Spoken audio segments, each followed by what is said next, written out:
Chapter 10. The PC and PO. As spring came on, a new set of amusements became the fashion, and the lengthening days gave long afternoons for work and play of all sorts. The garden had to be put in order, and each sister had a quarter of the little plot to do what she liked with. Hannah used to say, "I'd know which each of them gardings belonged to, if I see 'em in Chiney," and so she might, for the girls' tastes differed as much as their characters. Meg's had roses and heliotrope, myrtle, and a little orange tree in it.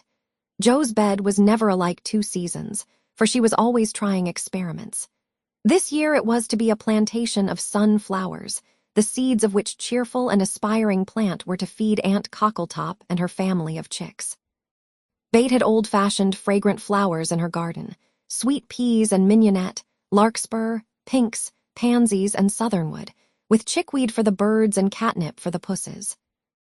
Amy had a bower in hers, rather small and earwiggy, but very pretty to look at, with honeysuckle and morning glories hanging their colored horns and bells in graceful wreaths all over it, tall white lilies, delicate ferns, and as many brilliant, picturesque plants as would consent to blossom there. Gardening, walks, rows on the river, and flower hunts employed the fine days, and for rainy ones they had house diversions, some old, some new, all more or less original. One of these was the PC, for as secret societies were the fashion, it was thought proper to have one, and as all of the girls admired Dickens, they called themselves the Pickwick Club. With a few interruptions, they had kept this up for a year, and met every Saturday evening in the big garret, on which occasions the ceremonies were as follows. 3 chairs were arranged in a row before a table on which was a lamp, also 4 white badges, with a big PC in different colors on each, and the weekly newspaper called the Pickwick Portfolio, to which all contributed something, while Jo, who reveled in pens and ink, was the editor. At 7 o'clock, the 4 members ascended to the clubroom, tied their badges round their heads, and took their seats with great solemnity. Meg, as the eldest, was Samuel Pickwick, Jo, being of a literary turn, Augustus Snodgrass Bate, because she was round and rosy, Tracy Tupman, and Amy, who was always trying to do what she couldn't, was Nathaniel Winkle. Pickwick, the president, read the paper, which was filled with original tales, poetry, local news, funny advertisements, and hints, in which they good-naturedly reminded each other of their faults and shortcomings. On one occasion, Mr. Pickwick put on a pair of spectacles without any glass, rapped upon the table, hemmed, and having stared hard at Mr. Snodgrass, who was tilting back in his chair, till he arranged himself properly, began to read. The Pickwick Portfolio. May 20, 18. Poet's Corner. Anniversary Ode. Again we meet to celebrate. With badge and solemn rite. Our 52nd anniversary. In Pickwick Hall tonight. We all are here in perfect health. None gone from our small band. Again we see each well-known face. And press each friendly hand, our Pickwick always at his post. With reverence we greet. As, spectacles on nose, he reads. Our well-filled weekly sheet. Although he suffers from a cold, we joy to hear him speak, for words of wisdom from him fall. In spite of croak or squeak, old 6-foot Snodgrass looms on high, with elephantine grace, and beams upon the company, with brown and jovial face. Poetic fire lights up his eye. He struggles, gainst his lot, behold ambition on his brow, and on his nose a blot. Next our peaceful Tupman comes, so rosy, plump, and sweet, who chokes with laughter at the puns, and tumbles off his seat. Prim little Winkle, too, is here, with every hair in place, a model of propriety. Though he hates to wash his face, the year is gone, we still unite, to joke and laugh and read, and tread the path of literature, that doth to glory lead. Long may our paper prosper well, our club unbroken be, and coming years their blessings pour on the useful, gay PC, A. Snodgrass, the masked merit, a tale of Venice. Gondola after gondola swept up to the marble steps, and left its lovely load to swell the brilliant throng that filled the stately halls of Count Adelin. Knights and ladies, elves and pages, monks and flower girls, all mingled gaily in the dance. Sweet voices and rich melody filled the air, and so with mirth and music the masquerade went on. "Has your highness seen the Lady Viola tonight?" asked a gallant troubadour of the fairy queen who floated down the hall upon his arm. "Yes, is she not lovely, though so sad? Her dress is well chosen, too, for in a week she weds Count Antonio, whom she passionately hates. By my faith, I envy him. Yonder he comes, arrayed like a bridegroom except the black mask. When that is off, we shall see how he regards the fair maid whose heart he cannot win, though her stern father bestows her hand," returned the troubadour. "'Tis whispered that she loves the young English artist who haunts her steps, and is spurned by the old count," said the lady, as they joined the dance. The revel was at its height when a priest appeared, and withdrawing the young pair to an alcove, hung with purple velvet, he motioned them to kneel. Instant silence fell on the gay throng, and not a sound, but the dash of fountains or the rustle of orange groves sleeping in the moonlight, broke the hush, as Count Duadelin spoke thus. "My lords and ladies, pardon the ruse by which I have gathered you here to witness the marriage of my daughter. Father, we wait your services."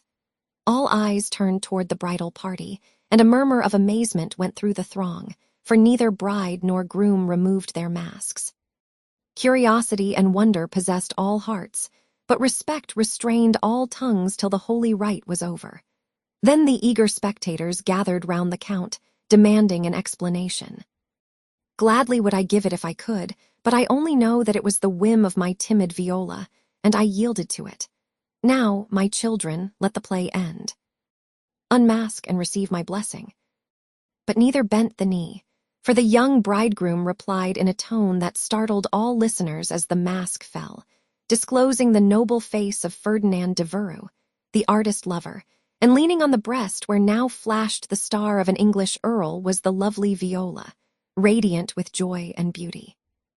"My lord, you scornfully bade me claim your daughter when I could boast as high a name and vast a fortune as the Count Antonio. I can do more, for even your ambitious soul cannot refuse the Earl of Devereux and De Vere, when he gives his ancient name and boundless wealth in return for the beloved hand of this fair lady. Now my wife." The Count stood like one changed to stone, and turning to the bewildered crowd, Ferdinand added, with a gay smile of triumph, "To you, my gallant friends, I can only wish that your wooing may prosper as mine has done, and that you may all win as fair a bride as I have by this masked marriage. S. Pickwick. Why is the PC like the Tower of Babel? It is full of unruly members, the history of a squash. Once upon a time, a farmer planted a little seed in his garden, and after a while it sprouted and became a vine and bore many squashes.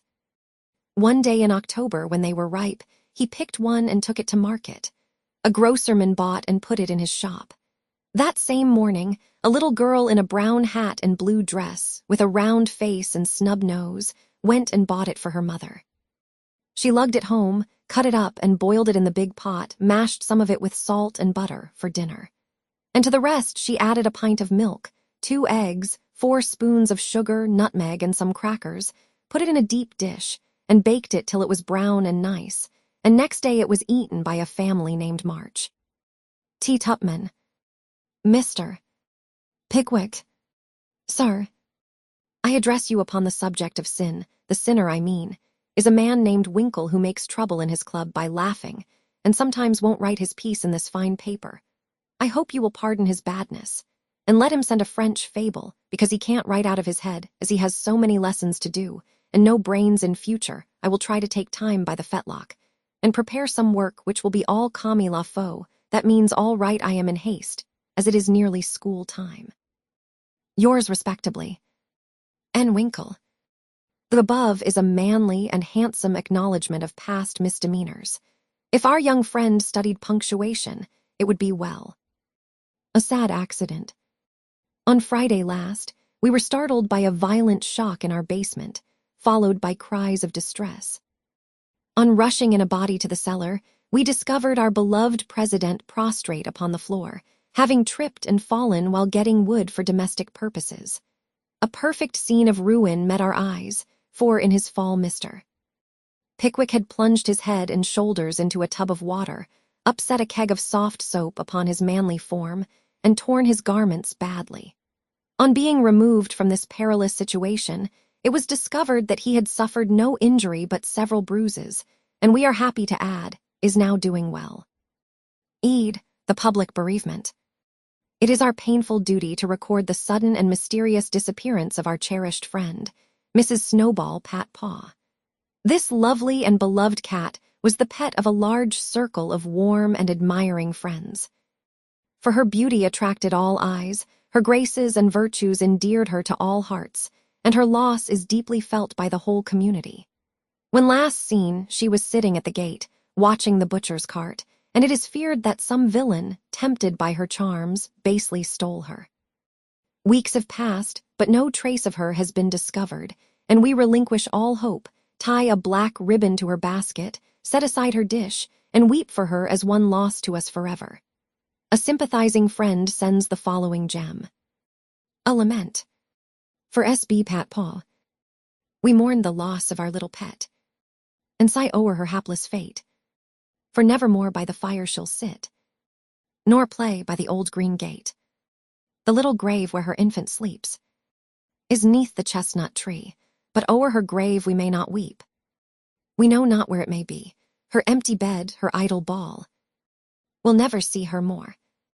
No gentle tap, no loving purr is heard at the parlor door. Another cat comes after her mice. A cat with a dirty face. But she does not hunt, as our darling did, nor play with her airy grace. Her stealthy paws tread the very hall where Snowball used to play, but she only spits at the dogs our pet so gallantly drove away. She is useful and mild, and does her best, but she is not fair to see, and we cannot give her your place, dear, nor worship her as we worship thee. A.S. Advertisements. Miss Oranthe Bluggage, the accomplished, strong-minded lecturer, will deliver her famous lecture on woman and her position at Pickwick Hall next Saturday evening, after the usual performances. A weekly meeting will be held at Kitchen Place to teach young ladies how to cook. Hannah Brown will preside, and all are invited to attend. The Dustpan Society will meet on Wednesday next and parade in the upper story of the clubhouse. All members to appear in uniform and shoulder their brooms at 9 precisely. Mrs. Bate Bouncer will open her new assortment of dolls' millinery next week. The latest Paris fashions have arrived, and orders are respectfully solicited. A new play will appear at the Barnville Theater in the course of a few weeks, which will surpass anything ever seen on the American stage. The Greek Slave, or Constantine the Avenger, is the name of this thrilling drama. Hints. If S.B. didn't use so much soap on his hands, he wouldn't always be late at breakfast. A.S. is requested not to whistle in the street. T.T. please don't forget Amy's napkin. N.W. must not fret because his dress has not 9 tucks. Weekly report. Meg good, Joe bad, Bate very good, Amy middling. As the president finished reading the paper, which I beg leave to assure my readers is a bona fide copy of one written by bona fide girls once upon a time, a round of applause followed, and then Mr. Snodgrass rose to make a proposition. Mr. President and gentlemen, he began, assuming a parliamentary attitude and tone, I wish to propose the admission of a new member. One who highly deserves the honor, would be deeply grateful for it, and would add immensely to the spirit of the club, the literary value of the paper, and be no end jolly and nice. I propose Mr. Theodore Lawrence as an honorary member of the P.C. Come now. Do have him. Joe's sudden change of tone made the girls laugh, but all looked rather anxious, and no one said a word as Snodgrass took his seat. We'll put it to a vote, said the president. All in favor of this motion please to manifest it by saying, aye. A loud response from Snodgrass, followed, to everybody's surprise, by a timid one from Bate. Contrary-minded say, no. Meg and Amy were contrary-minded, and Mr. Winkle rose to say with great elegance, we don't wish any boys, they only joke and bounce about. This is a ladies' club, and we wish to be private and proper." "I'm afraid he'll laugh at our paper and make fun of us afterward," observed Pickwick, pulling the little curl on her forehead, as she always did when doubtful. Up rose Snodgrass, very much in earnest. "Sir, I give you my word as a gentleman, Laurie won't do anything of the sort. He likes to write, and he'll give a tone to our contributions and keep us from being sentimental, don't you see? We can do so little for him, and he does so much for us. I think the least we can do is to offer him a place here and make him welcome if he comes." This artful allusion to benefits conferred brought Tupman to his feet, looking as if he had quite made up his mind. "Yes, we ought to do it, even if we are afraid. I say he may come, and his grandpa, too, if he likes." This spirited burst from Bate electrified the club, and Jo left her seat to shake hands approvingly. "Now then, vote again." "Everybody remember it's our Laurie and say, 'Aye,'" cried Snodgrass excitedly. "Aye, aye, aye," replied 3 voices at once. "Good, bless you. Now, as there's nothing like taking time by the fetlock, as Winkle characteristically observes, allow me to present the new member." And to the dismay of the rest of the club, Jo threw open the door of the closet and displayed Laurie sitting on a rag bag, flushed and twinkling with suppressed laughter. "You rogue, you traitor, Jo, how could you?" cried the 3 girls, as Snodgrass led her friend triumphantly forth, and producing both a chair and a badge, installed him in a jiffy.